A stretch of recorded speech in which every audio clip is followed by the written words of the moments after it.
Hello, everyone, and welcome. I hope everyone's doing well today. Jamie, if you want to go to the next slide, please.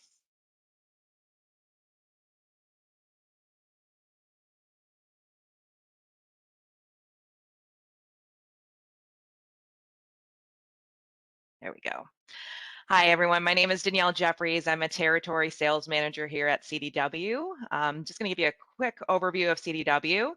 CDW is a Fortune 500 organization, and as of yesterday, we were just named the #1 solution provider in Canada as well. So we're excited to share that news with you. At CDW, we have over 900 coworkers across the country that serve about, over 35,000 customers. 900 coworkers, pardon me. I would say our biggest strength at CDW is our people. We have about 100 dedicated security resources who are dedicated to serving our customers and constantly chasing new certifications. In addition to our wonderful coworkers, we have a Canadian-based SOC in Calgary and Toronto.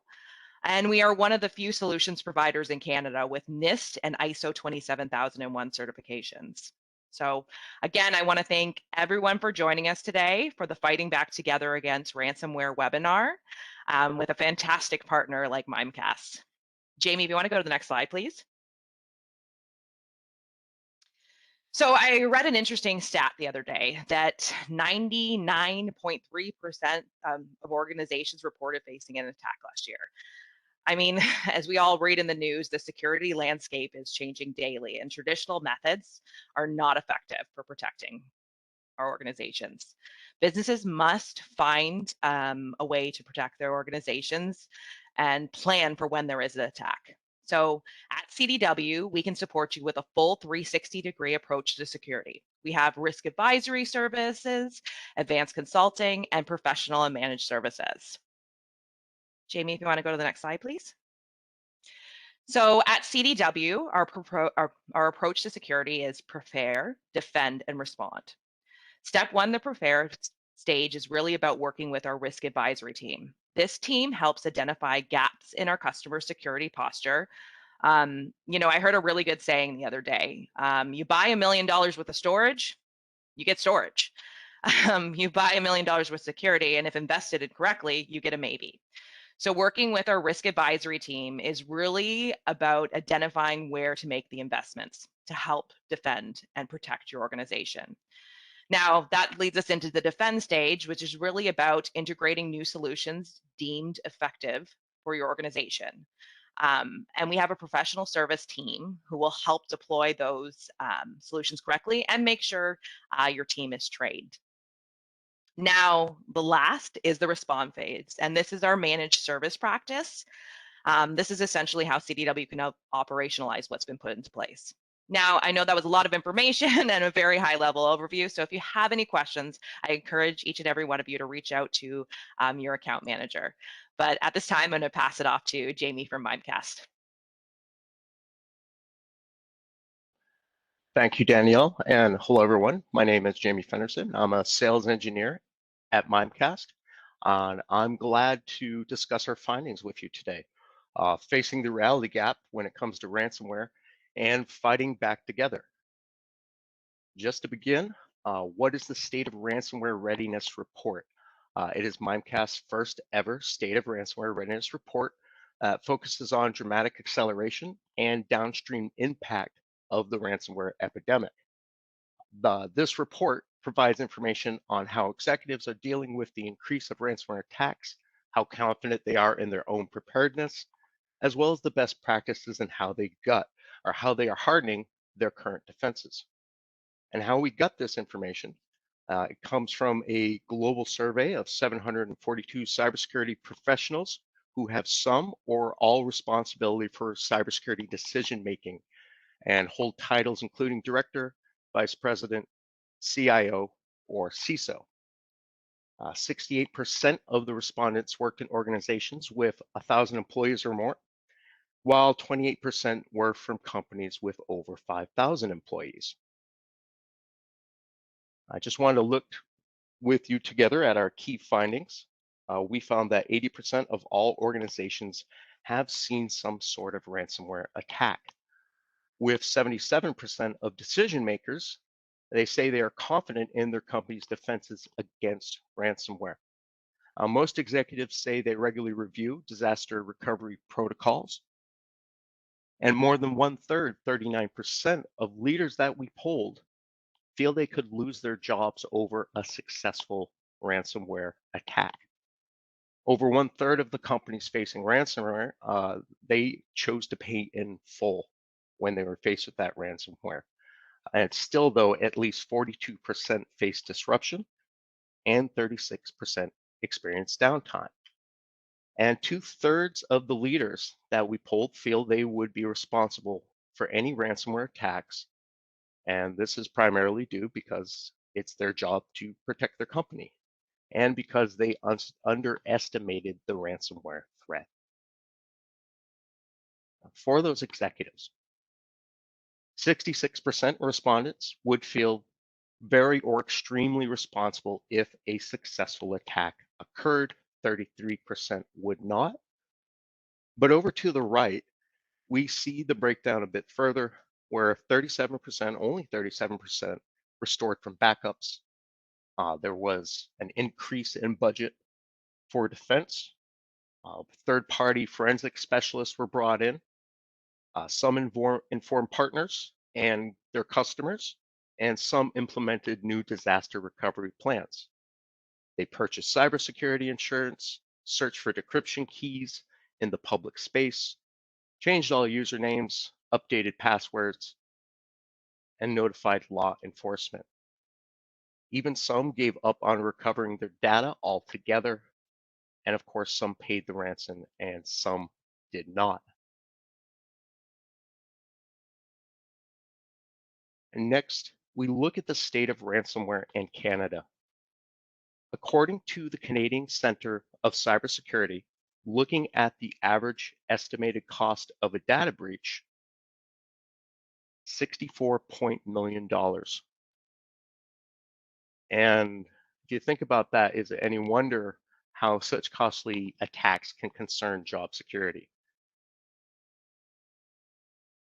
With 235 unique ransomware incidents recorded, with the majority targeting infrastructure, energy, health, and manufacturing sectors. And just to show some of the victims of ransomware,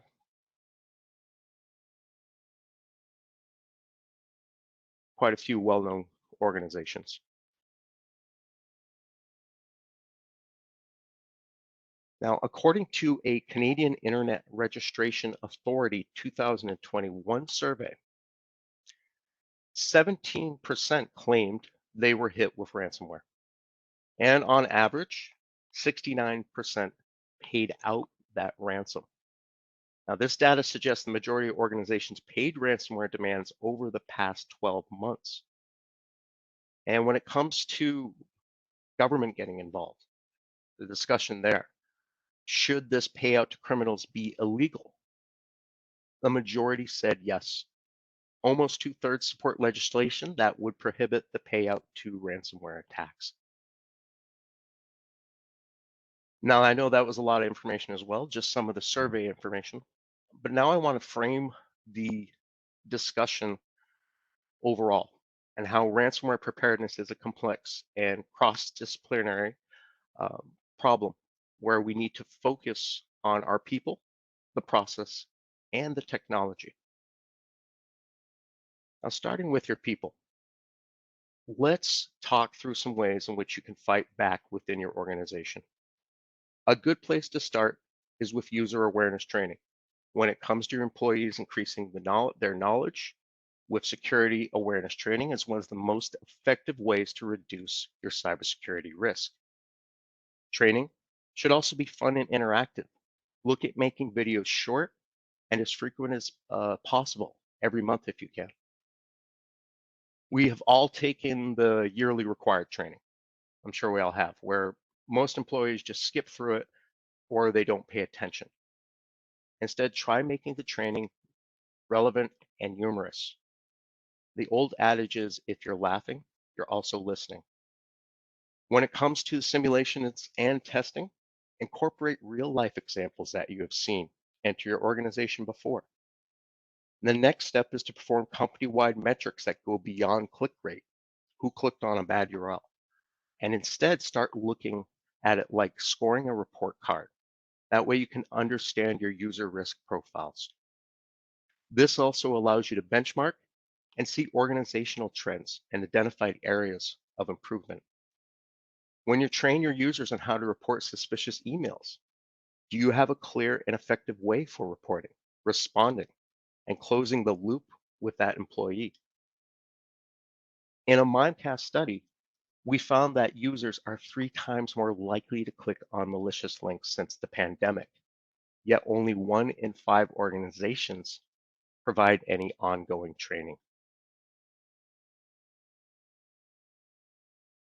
And when it comes to processes, it's important to consider, excuse me, it's important to consistently review your current procedures and policies, but also be ready to adapt as your own environment changes and new threats evolve. Take a look at bring your own device plans, especially as most of our employees are remote or hybrid these days. I recently actually heard a story where a company had an incident because the employee was allowing the child to use their work laptop, play games, watch videos after work hours. It just happened that that employee was the CFO.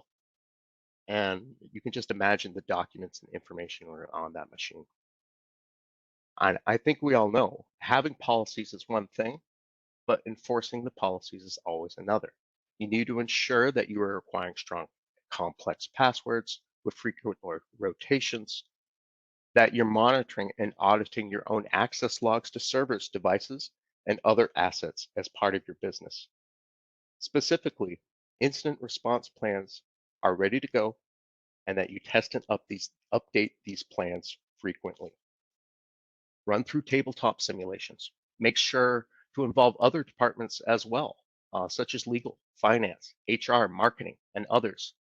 And I really can't put enough emphasis there on involving other teams because when an organization is going through a ransomware attack or a breach, this could help save your reputation and any monetary damage.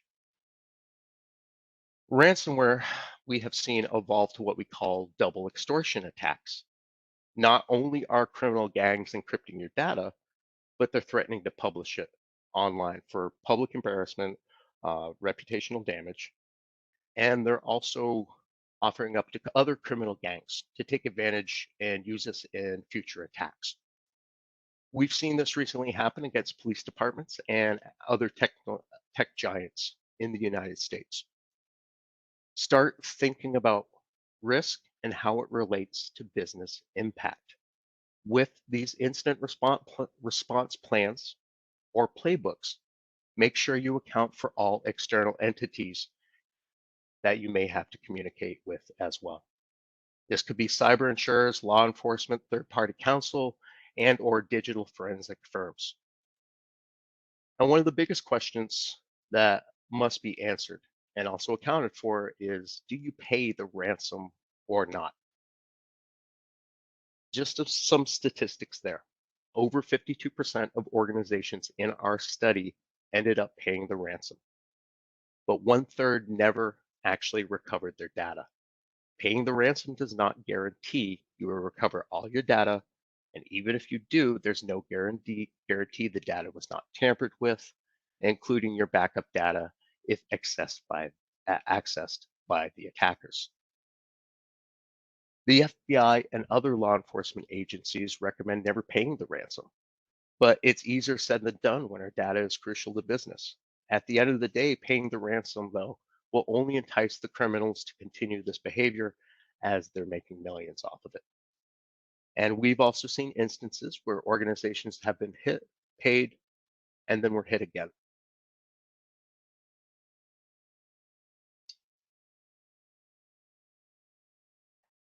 From a technology perspective, it comes down to a few basic security, excuse me, always comes down to basic security fundamentals.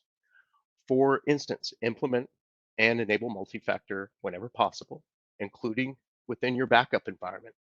MFA can significantly play a key role in stopping or at least slowing down a ransomware attack, especially if the hackers try to move laterally within your organization. Keep your operating systems, applications, and software up to date, and make sure that any security patches are always installed. Regular scanning for vulnerabilities is also a must. In the times ahead, organizations will need to do more with less. I hear this every day from my own clients. Increasing your optimization is more critical than ever. But how do you do this? Well, by prioritizing tasks and risks. There is a huge amount of volume and data to call through. Find best practices and prioritize your risks. This will get you focused on what is most important and also relieve stress on yourself and your team. Another thing to consider is to implement domain-based message authentication reporting and conformance, the DNS standard called DMARC. It's a protocol that uses Sender Policy Framework, SPF, and Domain Keys Identified Mail, DKIM, and this allows it to determine the authenticity of an email message.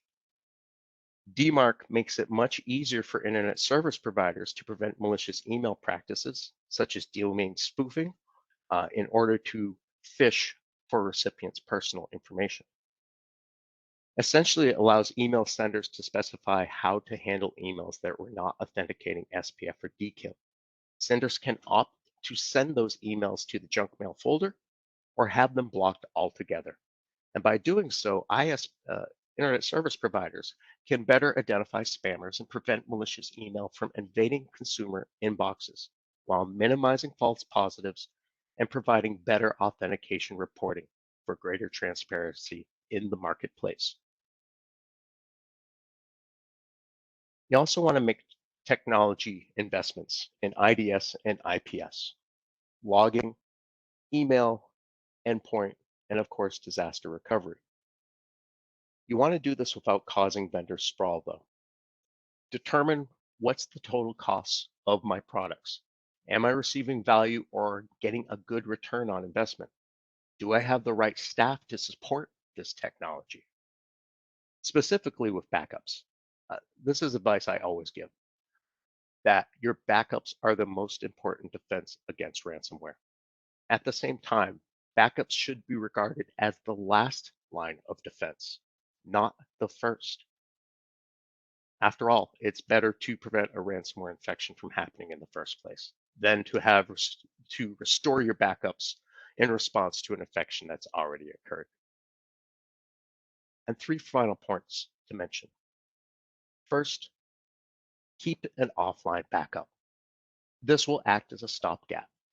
If the backup is disconnected from your systems, ransomware cannot technically touch it, even if this is removable media, or invest in a technology provider that can perform these tasks, these backups for you. Second, keep an active sync, an archive of emails, messages, communication, etc.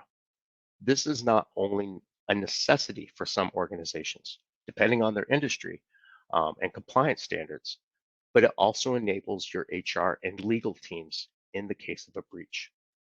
The backup software should be able to restore the data to its state just before the infection happened. Maintain a sufficient amount of recovery points, which can be automated and immutable. And third, make sure the frequency is up there. 15 minutes, 30 minutes, an hour, whatever works best for your organization. But invest in automation within your technology. Look at integrating technologies and ensuring your systems are working together.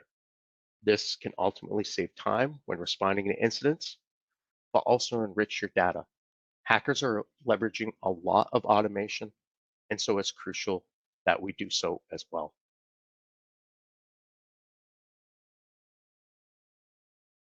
And just to read through this for you, the bottom line is that ransomware has devastated businesses, governments, public services, and everyday lives. It's a complex problem, and the risk continues to rise. This means for all organizations, we all need the strongest possible protections in place. Email is still the #1 attack vector. This makes email security a priority for CISOs. But that's one piece of the puzzle. The reality is that the solution to ransomware does not lie with a single technology, entity, or idea. It lies with an integrated set of security controls that support a defense in-depth approach. It lies with the collective power organizations, public and private, committed to regaining control.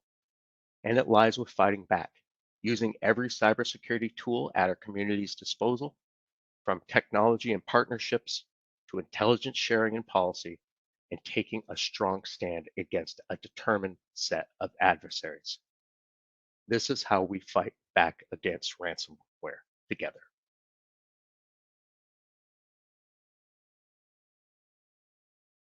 With Mimecast, we solve against ransomware. This is where we prevent delivery of malicious files and email. Supply chain attacks, those impersonating your trusted vendors. Brand exploit protection. When attackers repurpose your brand for nefarious purpose, we'll be able to scan, detect, and remediate that. Impersonation of trusted employees, especially your VIPs, spoofing an executive display name. And credential protection, just stopping attackers from stealing user credentials outright.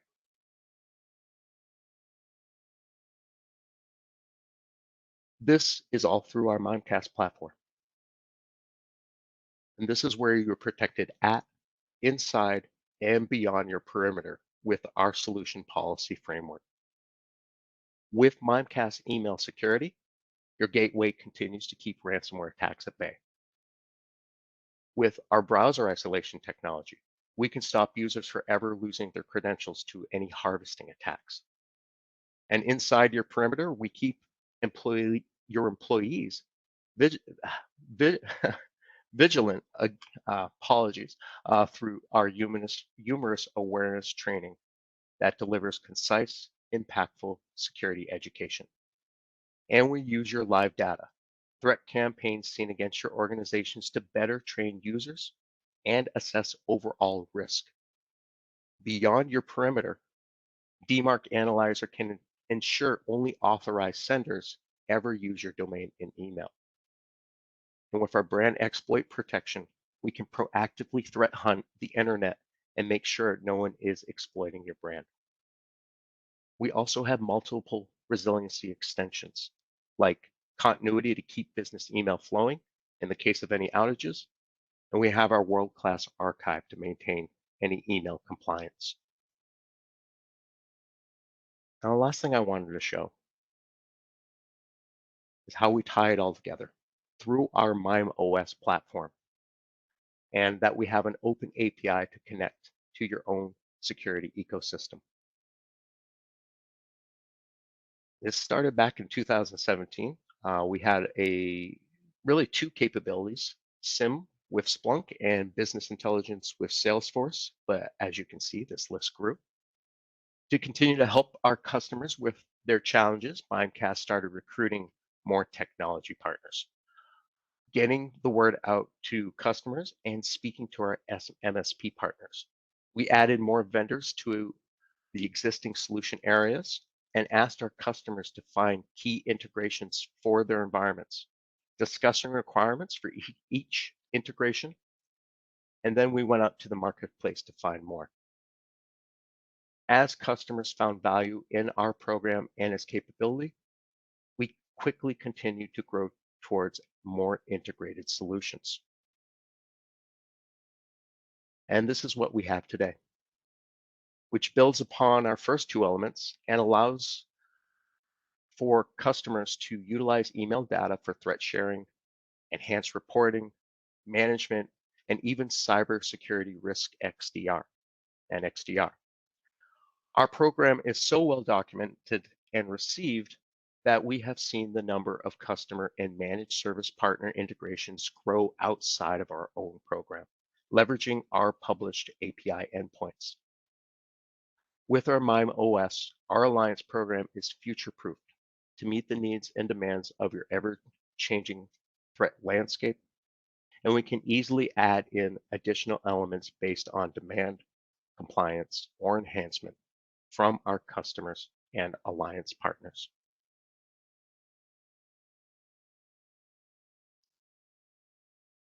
That was our ransomware report. I'd like to turn it over just to answer any questions that may have come up.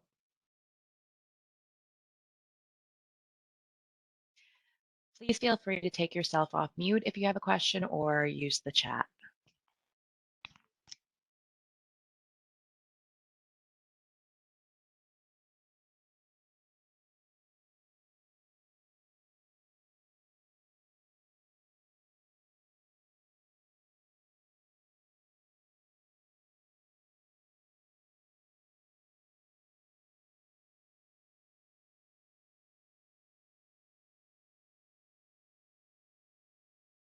We'll give it a few more minutes in case any questions pop up.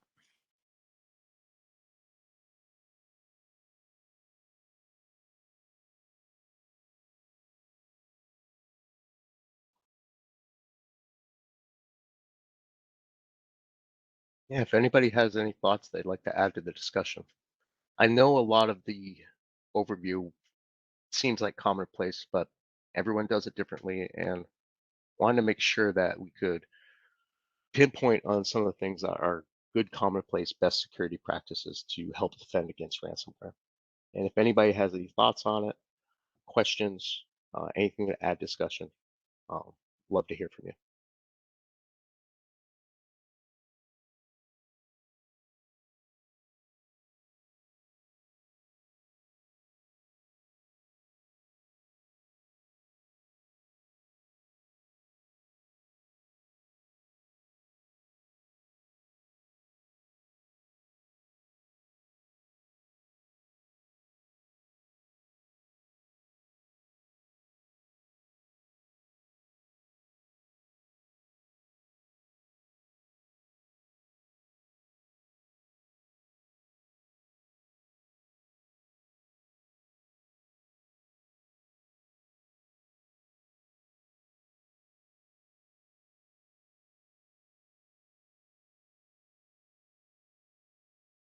Oh, we got a question in the chat. Do you see it there, Jamie? Sure do. Thanks, Chris. Is there a solution for company data hit by ransomware that might be on a personal device like a cell phone?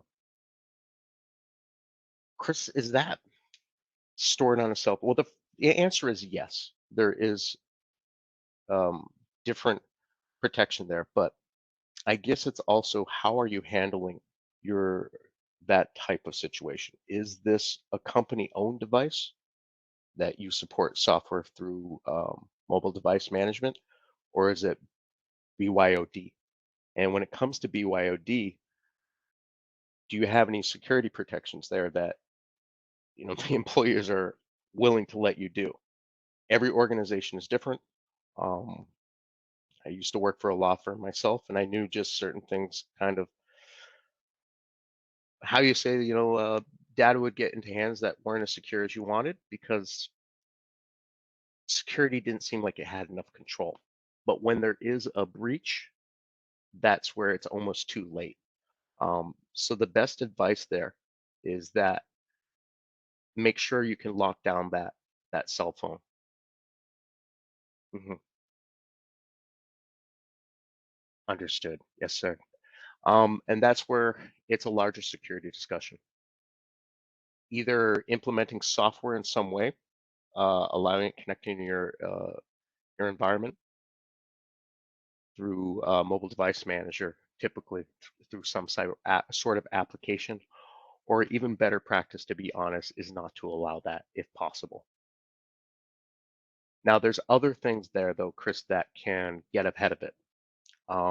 As mentioned in our awareness training, this is to give users better heads up and understanding with those emails that they may be seeing on their own personal device. But we also have other services coming that can directly put banners on emails that if they haven't seen, for example, an email from that sender before, if it's trying to spoof somebody in your supply chain, they can be warned against directly. That's things you can do with your impersonation protection through Mimecast today. And really, it just makes sure when that email comes in, instead of just saying, "Hey, this is Microsoft, please update your login," or something similar to that type of phish, it now has some type of warning you placed on it. Not just saying it's external. Um, Many employees these days suffer from what we call the wallpaper effect, where that external tag just kind of gets overlooked.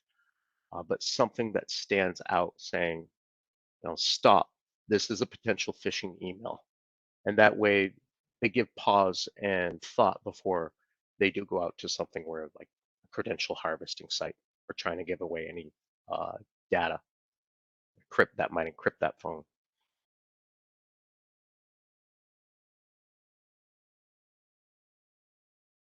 Hopefully that answered your question, Chris. But any other thoughts regarding that?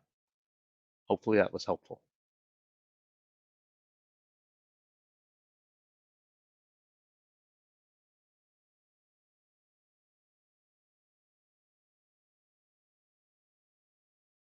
All right, thank you, Chris. Thank you, Andre. I see your question. Will the potential phishing emails be logged for the user? I guess it would mean in logging in what way? For our awareness training, yes, in ways.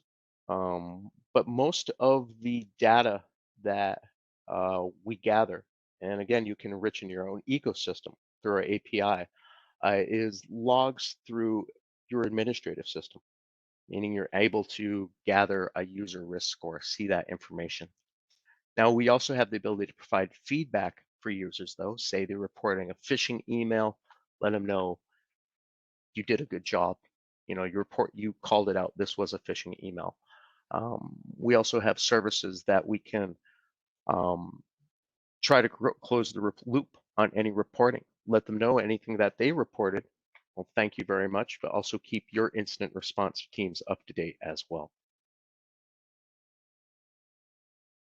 Now, I kind of went off in a couple of directions there, Andre. I don't know if that answered it for you or not, though. Could you help me understand in what way you were looking for uh, emails to be logged for the user? It will be logged for administrators, and maybe that's just what I misunderstood.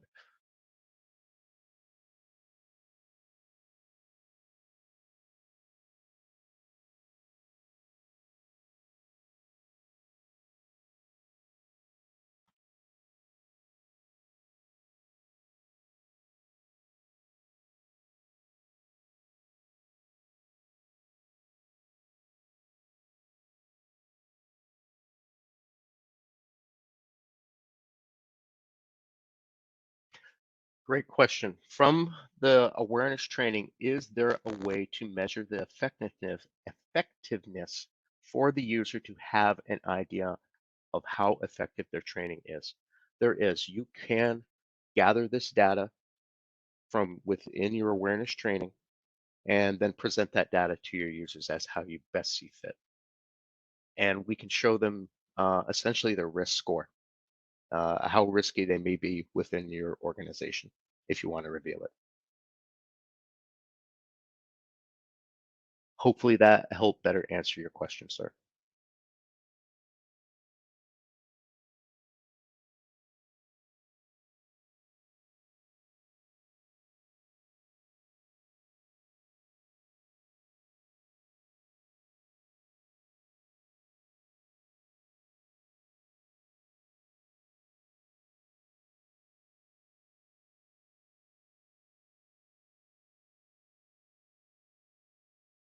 If there are any other questions, feel free to come off mute or put it in the chat.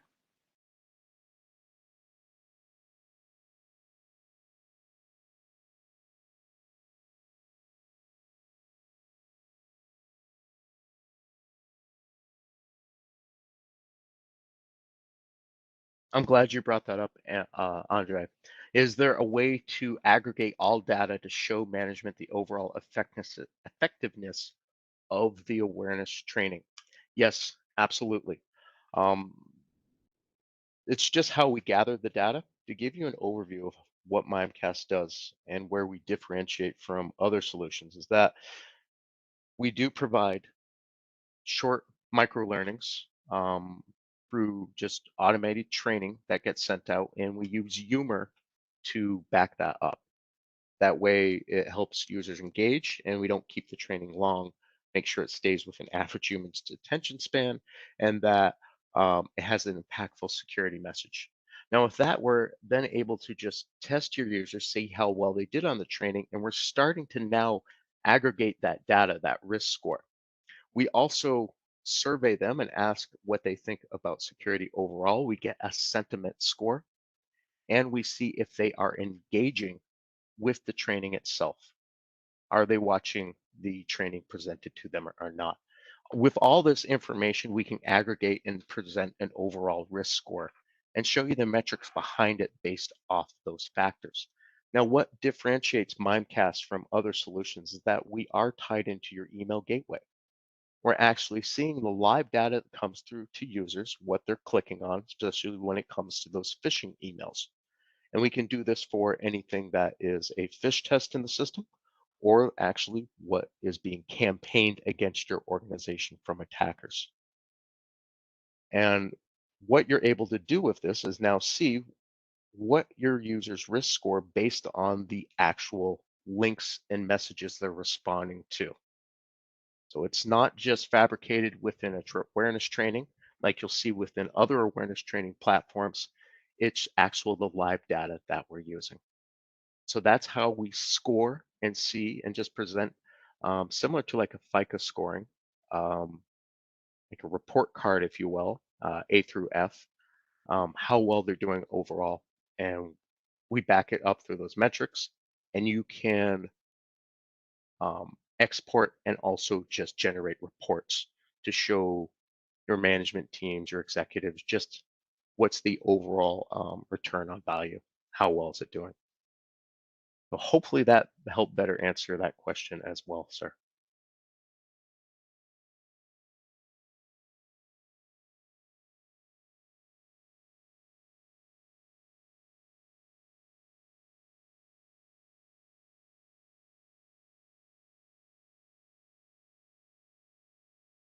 Thanks, Andre. Appreciate it.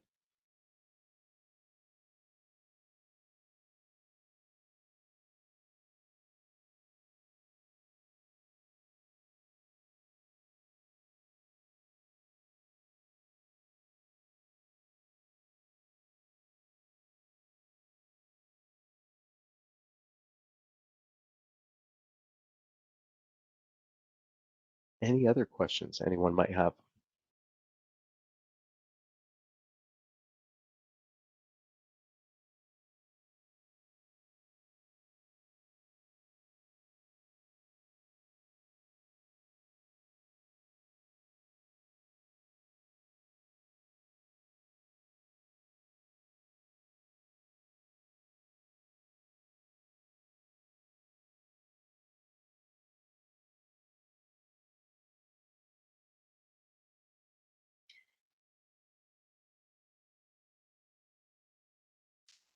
If there's no other questions, I want to thank you, Jamie, for your time today, and thank you everyone for joining us today.